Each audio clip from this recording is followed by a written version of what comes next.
지난 한 주간 동안 베트남 호치민 현지 목회자 사역 잘 마치고 돌아왔습니다.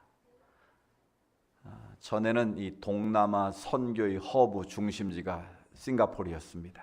그래서 모든 세계 선교 단체들이 싱가포르에 선교 본부를 세우고 그것을 통해서 동남아 선교의 교두보를 삼았습니다. 근데 제가 20년 동안 베트남을 드나들었는데요. 지금 20년이 지난 지금 시점은 이 선교의 중심축이 이 싱가포르에서 이 베트남으로 옮겨오고 있다라는 것을 이번에 새삼 깨닫게 됐습니다. 왜냐하면 동남아 국가 중에서 가장 경제적으로 급성장하는 나라가 베트남이고 또 정치적으로도 비록 사회주의지만 안정적인 정치 체제를 가지고 있습니다. 그리고 더 감사한 것은 이 동남아 여러 국가 가운데 이 베트남 국민들의 국민성은 근본적으로 우리 대한민국 사람들처럼 부지런합니다. 새벽 일찍 일어납니다. 그리고 열심히 일합니다. 그리고 또 한 가지 우리처럼 아주 굉장히 교육에 대한 열성이 있습니다. 그래서 자식들 교육을 위해서라면 무엇인지 아깝지 않게 투자하는 그런 부모들 바로 베트남 국민들입니다. 그래서 베트남은 우리나라와 상당히 흡사한 국민성을 가지고 있고 또 동남아 중에서 가장 급성장하는 나라인데 이제 영적으로는 아직은 불교가 대다수고 그 다음에 캐톨릭 신앙이 많고 그 다음에 개신교는 뭐 1.5% 정도밖에 아직은 되지 않습니다. 그렇지만 그 개신교의 세력이 점점 확장되고 있고 또 그들의 국민성과 함께 복음이 들어가면 엄청난 잠재력을 가진 이 영적인 국가가 바로 베트남이겠다라는 생각을 했어요. 그래서 저희가 중국을 교두보로 해서 이 베트남을 2차 교두보로 삼고 이 동남아 동북아 선교를 감당하겠다라는 비전을 새롭게 품게 되었는데요. 이번에 오신 목회자들은 한 25명이었습니다. 그분들은 호치민 시내에 있는 분들이 아니라 베트남의 북쪽, 중부 여러 지역에 흩어져 있는 분들인데 그 메이저 교단은 그 복음주의 교단인데 이분들은 장로교 교단입니다. 우리나라는 장로교가 가장 큰 교단 중에 하나이지만 베트남에서는 아주 군소교단에 불과합니다. 총 교회 숫자가 250개 정도 되고 이제 그들 가운데 총회장을 비롯한 그 좀 영향력이 있는 분들이 이번 세미나에 참석을 했습니다. 근데 그분들의 이 영적인 수준, 이 신학적인 수준이 너무 생각했던 것보다 낮았어요. 심지어 제가 테스트를 해보니까 아브라함이 이삭을 몇 세에 낳았습니까? 그랬더니 25명 가운데 한 사람도 대답을 안 하는 건지 못 하는 건지. 그래서 제가 볼 때는 잘 모르시는 것 같더라고요. 그래서 우리가 준비한 건 다 내려놓고 가장 기초적인 것부터 이제 새롭게 우리가 가르쳐야겠다 그런 마음으로 했는데 처음에는 말씀을 듣는 이 태도들이 별로 시큰둥한 표정들이었어요. 또 뭐 10시간 차를 타고 오셨으니까 피곤하기도 하셨겠지만 아무튼 이 마음의 밭이 좀 준비가 안 돼 있다라는 것을 느낄 수 있었는데 시간 말씀을 전하고 우리가 또 기도를 하고 함께 이제 교제를 하면서 얼굴 표정이 밝아지고 이 마지막 강의 때는 그들이 활짝 마음을 열고 변화된 아멘도 잘하고 기도도 통성으로 하고 아주 그런 모습을 볼 수가 있었습니다. 그래서 저희는 한번 관계를 맺으면 한 번 하고 끝내는 것이 아니라 앞으로 10년 동안 봄에 한 번, 가을에 한 번 2회씩 해서 20회를 기준으로 우리가 앞으로 교육을 하겠다. 그래서 신학교 수준에 맞는 그런 커리큘럼을 가지고 우리가 교육을 제공할 테니까 이 앞으로 영향력이 있는 지도자들을 모아서 함께 하자라는 그런 보이지 않는 MOU까지 맺고 저희가 돌아왔습니다. 제가 깜짝 놀란 것은 그 베트남 북쪽의 산 속에도 교회가 있고 예수 그리스도의 복음이 전달되고 있다는 거예요. 또 제가 오랫동안 선교를 해왔던 중국 쿤밍 지역, 그 운남성 산악 지역에도 하나님의 교회가 있고 그들도 우리처럼 찬양을 부르며 예배를 드리고 있다는 거예요. 특별히 중국 쿤밍 지역은 산에서 태어나서 죽을 때까지 한 번도 도심으로 나와보지 못하고 죽는 사람이 대부분입니다. 그러니까 그 산 속의 삶이 그 인생의 전부인 거예요. 그러니까 산에서 태어나서 산에서 보이차나 따고 뭐 옥수수나 심고 하다가 그냥 죽는 거예요. 그들의 평균 수명이 뭐 한 50세에서 55세밖에 안 돼. 그런데도 놀라운 사실은 그곳에도 가면 똑같이 우리가 부르는 찬양을 부르고 복음송을 부르고 하나님을 예배하고 있다는 거예요. 여러분 참 신기하지 않습니까?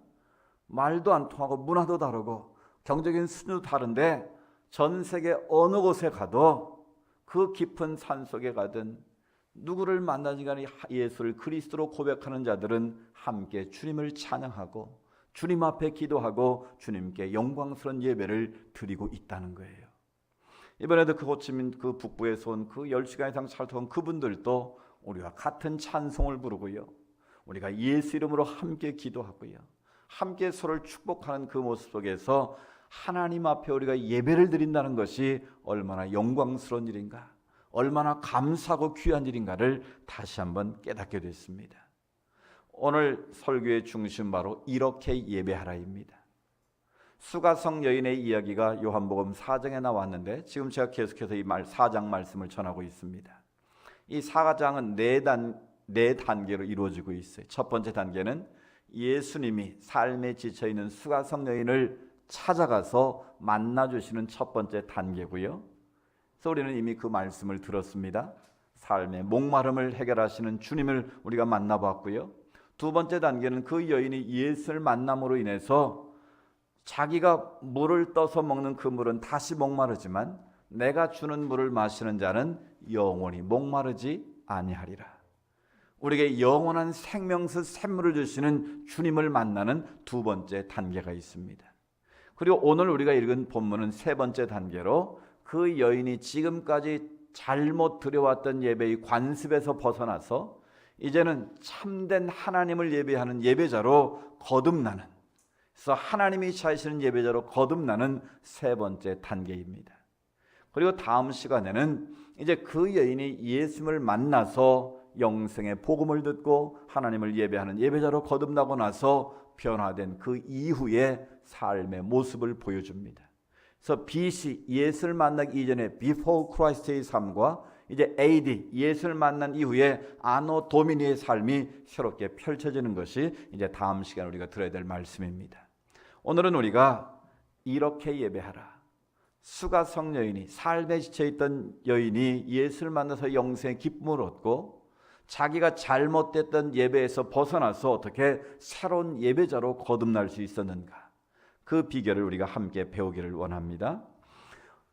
지난 시간 마지막 20절에 그 수가성 여인이 예수님이 내 남편이 5이다, 지금 사는 남편도 너희 남편이 아니다, 그 여인의 문제를 직시하게 만드는 그 모습을 보고 깜짝 놀라서 그 여인이 뭐라고 고백했습니까? 19절에 주여 내가 보니 선지자로소이다.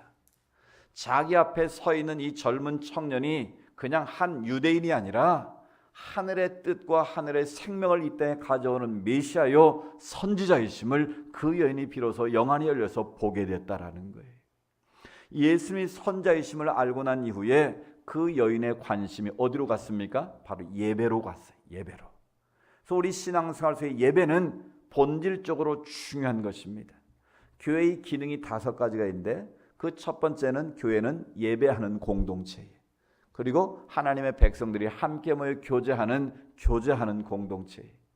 그리고 예수님을 담기 위해서 날마다 하나님의 말씀을 배우고 가르치는 훈련받는 공동체, 그리고 하나님의 백성들이 받은 바 은혜를 가지고 세상 속에 나가서 섬기고 봉사하는 그런 섬김의 공동체, 마지막으로 교회는 땅 끝까지 이르러 복음의 증인이 되는 선교하는 공동체인 거예요. 그 출발은 뭐예요? 예배하는 공동체가 바로 교회라는 거예요. 그래서 교회의 본질적인 기능은 예배를 빼놓고는 설명할 수가 없는 거예요.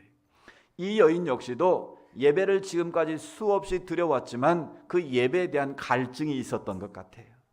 예배를 드렸지만 뭔가 시원함을 느끼지 못하고 기쁨과 감격을 누리지 못하는 갈증이 그 안에 있었다는 거예요. 그래서 지금 자기 앞에 서 있는 분이 메시아 그리스도란 분을 알고 선자이심을 깨닫고 난 이후에는 제일 먼저 예배에 대한 궁금증에 대해서 질문을 던지고 있다는 거예요. 그래서 여인이 20절에 뭐라고 질문합니까? 우리 조상들은, 바로 사마리아 땅에 살고 있는 조상들을 말하는 거예요. 이 산에서 예배했는데 이 산은 어떤 산일까요? 이 구약에 보면 2개의 산에서 예배를 드렸어요. 에발산과 그리심산이 있었어요. 에발산은 축복의 산이고 그리심산은 저주의 산이에요. 그래서 이 두 산에서 하나님을 향한 축복과 저주가 같이 존재하는 그런 예배를 드렸다는 거예요. 근데 역사적 배경을 좀 아셔야 되는데, 솔로몬이 죽고 난 이후에 이스라엘 공동체가 분열됐습니다. 그래서 남쪽은 르호보암 왕이 다스리고 북쪽은 여로보암 왕이 다스린 거예요. 근데 여로보암 왕이 생각해 보니까 그 당시에 율법은 뭐였냐면, 모든 남자들은 1년에 3차례씩은 예루살렘 성전에 가서 절기를 지켜야 했어요. 유월절을 지키고 오순절을 지키고 칠칠절, 초막절을 지켜야 됐어요.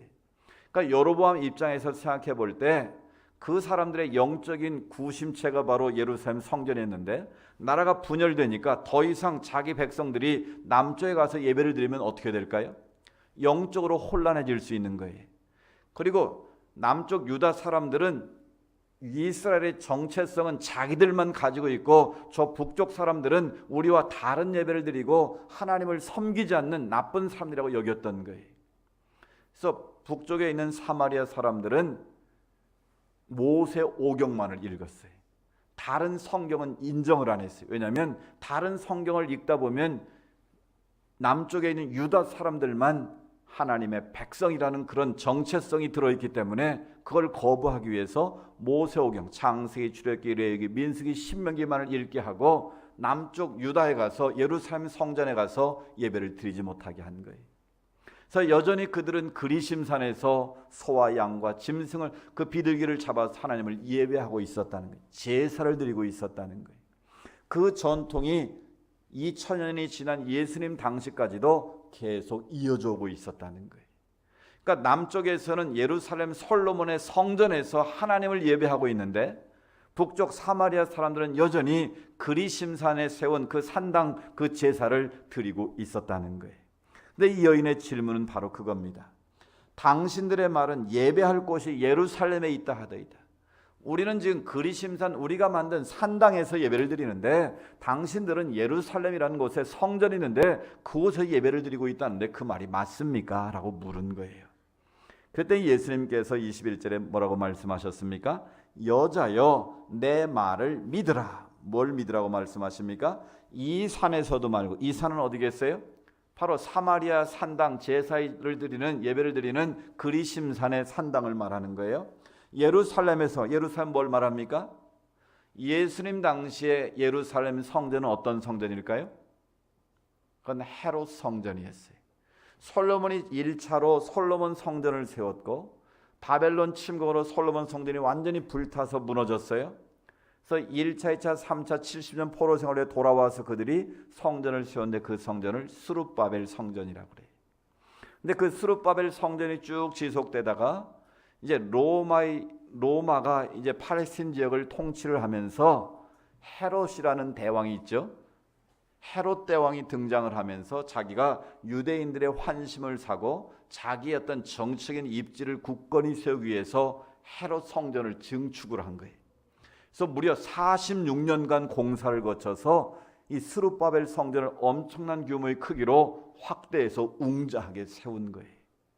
근데 예수님은 이 예루살렘 성전, 그 헤롯 성전 갖고도 안 된다는 거예요. 이미 예수님은 그것에 대해서 말씀하셨어요. 십자가를 지기 전에 예수님께 예루살렘 성을 바라보셔 우시지 않았습니까? 이 성전이 돌 하나도 남기지 않고 다 무너질 것이라고 말씀하셨어요. 그리고 이 성전을 헐라 내가 3일 만에 다시 세우겠다고 말씀하셨어요. 그 말은 지금부터는 메시아이신 예수 그리스도가 이 땅에 오신 지금 이후부터는 사마리아의 그리심산에서도 아니고 사람의 손으로 만든 헤롯 성전에서도 아니고 오직 예수 그리스도 안에서 예수 그리스도 이름으로 살아계신 하나님께 예배드릴 때가 왔다라는 것을 말씀하신 거예요. 아멘.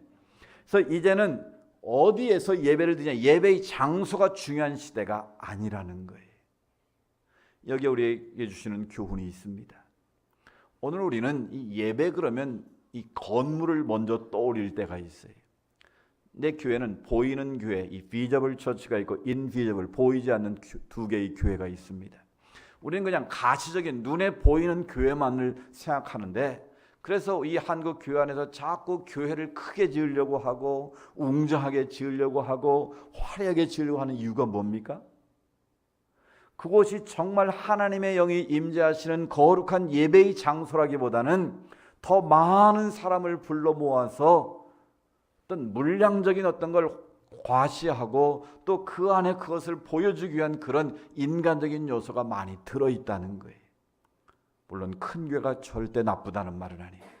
그러나 그 동기나 의도 속에 이런 물량주의, 세속주의, 인본주의 색채가 많이 담겨져 있기 때문에 그런 부분이 문제가 될 수 있다라는 거예요. 그래서 오늘 우리가 중요한 것은 어떤 예배의 장소가 아니라 한 명이 모였던, 두 명이 모였던, 100명, 10,000명, 1000명이 모였던 그 숫자가 중요한 것이 아니라 오늘 이곳에서 예배하는 우리 예배자로서 하나님의 영이 임재하고 있느냐는 거예요. 하나님의 거룩하심 속에 우리가 주님을 통해서 하나님의 은혜의 보좌로 나아가고 있느냐가 중요하다는 거예요. 얼마나 좋은 환경, 시설, 프로그램, 얼마나 잘 준비된 프로그램으로 예배를 드리냐에 있지 않다라는 거예요. 근데 언제부턴가 우리 한국 교회가 점점 교회가 대형화되고 화려해지기 시작하면서 예배의 프로그램에 집착을 하고 예배 큐시트를 만들어 놓고 무슨 방송국에서 방송을 하듯이 그런 인간에 의해서 어떻게 보면 조작되어지는 예배처럼 자꾸 흘러가는 것 같아서 아쉬움이 있다는 거예요. 제가 미국의 유명 교회들을 다 탐방을 했는데요, 제가 세들백 교회 가서 받은 느낌이 그 느낌이었어요. 헌금을 내고 잘 준비된 쇼를 한 편 보고 나온 그런 느낌. 예배를 드리면 막 기쁨과 감격이 있어야 되는데 그 걸어 나오는데 굉장히 마음이 씁쓸하더라고요. 왜 그렇겠습니까? 그 화려한 예배당, 그 막 화려한 조명들, 그리고 수많은 그 사람들이 운집한 가운데 최고의 음악가들이 밴드하고 싱어를 하고 노래를 부르고 하는데도 그게 와닿지가 않더라고요. 왜 그랬을까요? 물론 저만 그런지는 모르겠어요. 제 마음 한구석에 이거는 하나님께 드리는 예배라기보다는 이곳에 모인 회중들을 기쁘고 즐겁게 하는 하나의 쇼가 아닌가. 그래서 그냥 헌금 내고 쇼를 보는 그런 느낌이 아닌가. 이제 바로 뒤에 나옵니다. 예수님께서 계속 말씀하시는데요, 너희는 알지 못하는 걸 예배하고 우리는 아는 것을 예배하고 있는데 구원이 유대인에게서 나온다. 즉 메시아, 다윗의 후손으로 오실 메시아를 통해서 드리는 예배가 진짜 예배다라는 걸 주님이 강조하시지 않습니까? 그런데 그런 예배들이 보면 세상적인 최고의 사람들이 와서 음악을, 그 예배를 기획하고 예배 큐시트를 1초도 틀리지 않게 정확하게 딱 진행해서 끝마치는데 그 예배 안에 허전함이 있더라는 거예요. 뭐가 문제였을까요? 오늘 예수님 말씀하십니다. 23절에 아버지께 참되게 예배하는 자들은 뭘로 예배할 때가 온다고요? 영과 진리로 예배할 때가 온다는 거예요. 근데 그때가 바로 지금이라는, 곧 이때라. 즉 메시아이신 예수님이 우리 가운데 임하시는 그 순간부터 우리가 드려졌던 모든 예배는 이제 다 헛된 예배이고 새로운 예배가 시작됐다라는 거예요. 예수 그리스도와 함께 영과 진리로 드려지는 예배가 하나님이 찾으시는 참된 예배가 된다는 거예요. 그래서 이렇게 예배하는 자들을 찾으신다는 거예요. 이렇게 예배하는 자가 누구겠습니까? 바로 영과 진리로 예배하는 자를 찾으시고, 영과 진리로 예배가 드려지지 않으면 그 예배는 다 하나님 보시기에는 쇼에 불과하다는 거예요. 우리 자랑에 불과하고 우리 기분풀이에 불과하다라는 거예요. 여러분, 우리가 찬양을 부를 때 조심해야 될 것이 있습니다. 우리 오늘 찬양팀이 구성이 돼서 오늘 아주 찬양이 굉장히 은혜스러웠어요. 여러분 어쩐지 모르지만 저는 굉장히 찬양교에 임하시는 하나님의 은혜를 느꼈어요. 근데 이 찬양을 우리가 부르는 것이 우리의 기분풀이가 돼서는 안 된다는 거예요. 그 속에 임재하시는 하나님의 영으로 우리가 주님을 찬양해야 되고, 그 임재하시는 주님의 은혜 안에서 우리가 찬양으로 들어갈 때 그 찬양이 정말 내 삶의 힘이 되고 능력이 될 수 있다는 거예요. 우리가 세상에 가수들이 쇼 무대에 나와서 노래 부르듯 그런 부르면 그건 하나의 쇼에 불과하다는 거예요. 그 가사 하나하나를 곱씹어가면서 나는 하나님을 예배하는 예배자입니다. 나는 주의 보혈을 지나서 주님의 품으로 나아갑니다.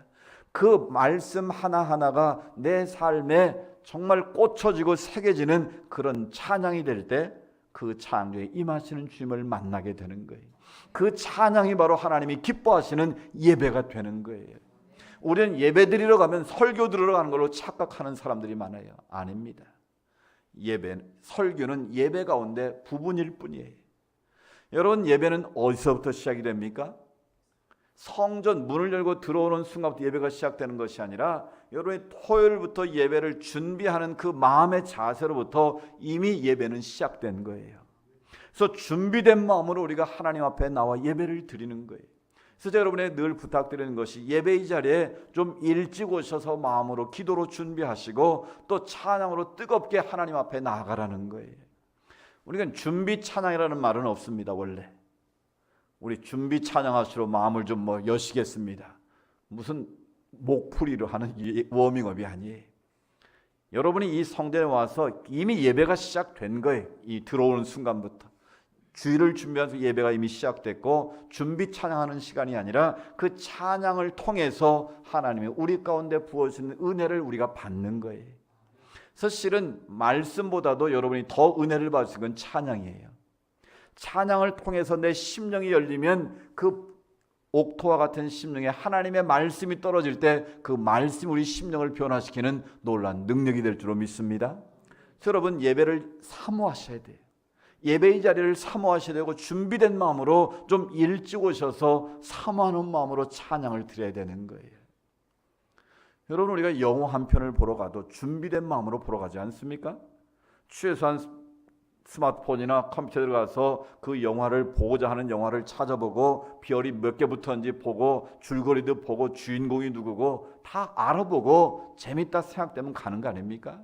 뭔가 기대하는 마음으로 가요. 근데 여러분, 주일날 예배드리러 올 때 그런 기대가 있습니까? 오늘 하나님께 나에게 뭐라고 말씀하실까? 오늘 어떤 찬양을 통해 하나님이 나에게 은혜를 부으실까? 오늘 목상을 통해 하나님이 어떤 말씀에 내 심령에 변화를 주실까? 뭔가 그런 기대와 사모함이 우리에게 있어야 된다는 거예요. 그런 기대가 없는 예배는 김 빠진 사이다와 같은 거예요. 그래서 A.W. 토저 목사님은 그것을 책으로 썼어요. 책 제목이 아주 도전적입니다. 예배인가 쇼인가. 오늘 우리가 드린 예배가 자칫 잘못하면 쇼가 될 수 있다는 거예요. 우리의 즐거움을 위한 예배가 될 수 있다라는 거예요. 제가 전에 말씀드렸죠. 그 윌로우 크릭의 빌 하이블스 목사님이 시컬 서비스라는 구도자 예배를 만들었어요. 그래서 약 15년 동안 수많은 사람들이 그 예배를 통해서 예수를 만나고 그 교회에 오게 됐어요. 근데 이분이 그 예배를 중단했어요. 그리고 책을 썼어요. 내가 지금까지 드린 예배는 실패한 예배였다. 왜 실패한 예배라고 그럴까요? 아무리 많은 사람이 모였어도, 아무리 많은 사람이 기뻐 뛰며 찬양을 했어도 15년 동안 그 공동체에 들어와서 예수를 만나고 사는 사람들의 모습을 보니까 삶에 변화가 없더라는 거예요. 왜 그렇게 15년 동안 그 열정적으로 준비해서 예배를 잘 준비해서 드렸는데 왜 삶의 변화가 일어나지 않느냐는데 질문을 던지기 시작한 거예요. 그러면서 예배에 문제가 있다는 걸 발견한 거예요. 제가 서두에 말씀드린 것처럼 정말 방송국의 쇼 프로그램처럼 정확하게 시간까지 맞춰서 모든 예배를 기억하고 프로그래밍해서 완벽한 예배를 드렸다고 생각을 했는데 예배의 출발이 틀렸더라는 거예요. 무슨 예배? 구도자 예배. 결국 사람을 위한 예배에 초점이 맞춰졌더라는 거예요. 아무리 예수님을 찾는 사람이 주를 만나게 하는 것도 중요하지만 그 중심이, 예배의 중심이 성도에게, 사람에게 있는 것이 아니라 누구에게 있어야 된다는 거예요? 살아계신 하나님께 중심이 있어야 된다는 거예요. 아멘. 그런데 지금까지 자기가 드린 예배는 사람에게 중심이 있었다는 거예요. 그러니까 사람의 눈높이에 맞춘 예배를 기획하고 사람을 어떻게 하면 마음을 열고 기분 좋게 해서 그들을 유익하게 보낼까라는 초점이 틀렸다라는 거예요. 그래서 지금까지 했던 시컬 서비스 자체가, 구조 예배 자체가 예배의 본질에서 벗어났다라는 거예요. 이게 중요한 부분이에요. 오늘 이 예배의 중심은 누구에게 있습니까? 살아계신 하나님께 있는 거예요. 우리는 예수 그리스도를 통해서 살아계신 하나님을 만나고 그분의 임재하심 속에서 우리 자신을 돌아보고 우리를 새롭게 하는 시간이 바로 예배의 자리라는 거예요. 우리의 기분 풀이를 하러 오는 자리도 아니고 우리가 뭔가를 얻으러 오는 자리도 아니고 중심은 살아계신 하나님께 있어야 한다는 거예요. 이 중심에서 벗어나면 이사야서 1장에 말하는 하나님이 책망하는, 하나님이 싫어하시는 예배가 될 수밖에 없다는 거예요. 이사야서 1장에 보면 그런 말씀이 있습니다. 1장 11절에 너희가 내 앞에 보이러 오니 이것을 누가 너희에게 요구했느냐? 내 마당만 밟을 뿐이니라. 그 당시 유다 백성들이 수많은 소를 잡고 염소를 잡고 양을 잡아서 기름을 태워 하나님께 예배를 드렸는데 내가 그 냄새 맡기도 싫다는 거예요. 너희가 드리는 형식적인 예배, 가증한 예배 내가 더 이상 받기를 원치 않으신다는 거예요. 너희는 내 앞에 뭐하러 온다고요? 보이러 온다는 거예요. 체면 때문에 오고 또 뭐 내가 안 오면 또 뭐 무슨 일이 벌어질까, 뭐 혹시 뭐 사고 날까, 그런 염려 때문에 오고, 즉 하나님을 만나러 오는 예배의 자리가 아니라 보여주기 위한 쇼하러 왔다는 거예요. 나 그 예배 싫다는 거예요. 내가 언제 너에게 그런 쇼하는 예배를 원했느냐는 거예요. 그런 예배는 무슨 예배? 마당만 밟는 예배라는 거예요. 그냥 몸만 왔다 갔다 하는 예배를 통해서는 우리의 인생이 바뀌어질 수 없고 하나님의 은혜와 복을 누리기가 쉽지 않다라는 거예요. 그래서 예수님은 헛된 재물을 다시는 가져오지 말라고 말합니다. 너희가 분향하는 것은 가지 여기는 것이다. 월삭과 안식일, 대로변과 성회도, 그러니까 너희들이 자주 드리는 그 예배도 내가 싫다. 내가 견디기가 어렵다라고 말씀하십니다. 아니 그렇게 열심히 모이고 짐승을 잡고 열심히 예배를 드렸는데 왜 하나님이 보기도 싫다고 말씀하실까요? 한마디로 말하면 너희가 하나님 앞에 그렇게 예배를 드리면서도 악을 행하며 사는 것 내가 견딜 수 없다는 거예요. 뭘 말합니까? 하나님이 기뻐하시는 영과 진리로 예배하는 자는, 예수 그리스도의 관계의 회복을 통해서 하나님께로 나아가는 자는 예배의 자리에 있는 것으로 그치는 것이 아니라 그 삶 전체가 하나님이 기뻐하시는 예배자로 살게 되어 있다라는 거예요. 우리가 정말 이 시간 영은 바로 이 파라클레 성령님을 말하는 거예요. 하나님은 영이신데 영이신 그 성령님 하나님과 우리가 지금 나아가는 거예요. 누굴 통해서? 진리이신 알레세야, 진리이신 예수 그리스도와 함께 거룩하신 하나님의 존전으로 우리가 지금 나아가고 있는 과정에 있는 거예요. 그 거룩하신 하나님 앞에서 우리의 마음과 힘과 뜻과 정성을 다해서 드릴 때 주님이 우리를 만나 주신다는 거예요. 우리를 새롭게 하신다는 거예요. 우리를 위로하고 격려해 주신다는 거예요. 우리가 갈 바를 알지 못할 때 우리의 갈 바를 알게 하시고 보게 하시고 깨닫게 하신다는 거예요. 그래서 그 은혜를 받고 우리가 다시 세상으로 나아가서 세상 속에서 여전히 영과 진리의 삶으로 살아낼 때 그게 진정한 신앙인의 삶의 모습이라는 거예요. 그게 하나님이 기뻐하시는 거룩한 산제사요 우리 몸을 하나님께 제물로 드리는 신앙인의 삶의 예배라는 거예요. 사랑하는 여러분, 오늘 우리가 이 성전에 드리는 예배가 끝이 아니라 이 성전의 문을 열고 나가는 그 순간부터 새로운 삶의 예배가 시작됨을 기억하시기 바랍니다.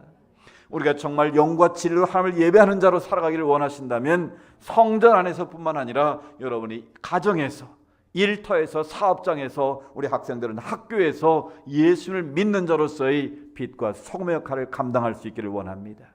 그렇게 우리의 온몸으로 예수님의 영과 진리로 살아낼 때만 참된 예배자가 될 수 있다는 거예요. 그 예배자를 하나님은 이 시대에 찾고 계시다는 거예요. 이런 재미있는 얘기가 있어요. 하나님 앞에 나와 열심히 주일을 섬기고 금요 기도회를 금식을 하면서 도둑질을 하는 도둑 노자 밑에 미움이 있었다고 그래요. 이 사람은 주일날 남보다도 더 일찍 나와서 찬양도 열심히 하고 또 열심히 기도도 하고 그랬어요. 이 일주일간 붙잡히지 않고 도둑질을 많이 할 수 있게 해달라고. 그리고 금요일날은 특별하게 마음을 작정하고 금식까지 하면서 무사하게 일이 이루어지게 해달라고 기도를 했어요. 어느 날 친구가 말했어요. 여보게, 차라리 그렇게 교회 가서 예배드리고 금식하며 기도하지 말고 도둑질을 그만두게. 그게 하나님이 기뻐하시는 일 아니겠나? 네, 이 도둑의 말이 재밌습니다. 주일 성수와 금식은 나의 신앙이고 도둑질은 내 직업일세. 신앙과 직업은 별개 아닌가? 이 말이 맞습니까? 틀립니까? 아이러니하게도 오늘 많은 그리스도인이 이렇게 살고 있다는 거예요. 이런 도자 밑에 두 개 미음처럼 살고 있다는 거예요. 신앙 따로 삶 따로 별개로 살아갈 때가 많다는 거예요. 하나님 앞에 예배 드릴 때는 막 정말 열광적으로 찬양하고 그렇게 뜨겁게 기도하고 정말 하나님을 사랑한 것처럼 보이는데 문 열고 가정에 가면 싸늘하게 변한다는 거예요. 제가 전에 말씀드렸죠. 부흥회를 했는데 어느 분이 목사님 저 오늘부터 강단에 와서 살래, 교회 와서 살래요. 왜 그래요? 그랬더니 제 남편은요 교회만 오면 천사인데 집에만 오면 사탄입니다. 그냥 나를 사탄하고 살고 난 교회 와서 천사하고 살고 싶습니다. 무슨 말입니까? 교회 와서는 그렇게 하나님을 잘 예배하는 신앙인 같은데 집에만 가면 딴 사람이 된다는 거예요. 우리 오늘의 교회는 그런 분 한 분도 없기를 바랍니다. 교회에서 지는 여러분 천사의 미소가 집에서도 늘 그렇게 웃기를 원합니다. 교회에 사는 그 부드러운 말투가 집에서 계속되기를 원합니다. 여러분 그런 모습이 여러분의 일터에서 사업장에서도 어디에서나 계속 이어질 때 그것이 바로 영과 진리로 예배하는 하나님의 사람들의 모습이라는 거예요. 우리의 신앙과 삶은 결코 분리될 수가 없다는 거예요. 예배와 삶이 분리될 수가 없다는 거예요. 그래서 하나님은 이런 예배자를 찾으신다는 거예요. 수가성 여인에게 지금까지 너희가 드렸던 예배는 율법적이고 형식적인 예배에 불과했다는 거예요. 삶의 변화를 일으키는 예배가 못 됐다는 거예요. 그러나 오늘 예수님과 함께하는 이 예배는, 오늘 우리가 드린 예배는 성령과 진리 안에서 우리가 하나님의 보좌로 나아가게 되면 하나님의 영이 우리의 마음을 사로잡게 되고 하나님의 영이 우리의 삶을 변화시키게 되면 내 심령이 변화될 뿐만 아니라 여러분의 가정이 변화될 줄로 믿습니다. 여러분의 일터며 여러분의 사업장이 변화될 줄로 믿습니다. 바로 이런 삶으로 드리는 예배가 하나님이 찾으시는 참된 예배라는 것입니다. 사랑하는 여러분, 오늘 하나님은 예배자를 찾고 계십니다. 예배의 성공이 인생의 성공입니다. 예배의 실패는 바로 인생의 실패와 똑같습니다. 그렇다면 오늘 우리는 하나님이 찾으시는 참된 예배자로 다시 한번 거듭나야 되지 않겠습니까? 마당만 밟는 예배가 아니라 하나님 앞에 보이러 오는 예배가 아니라 성령과 진리 안에서 하나님이 찾으시는 바로 그 예배자가 될 수 있기를 축복합니다. 그래서 그 예배에서 우리가 성공함으로 말미암아 이 땅의 삶 속에서 주님과 함께 승리하는 저 여러분의 삶이 될 수 있기를 주의 이름으로 축복합니다.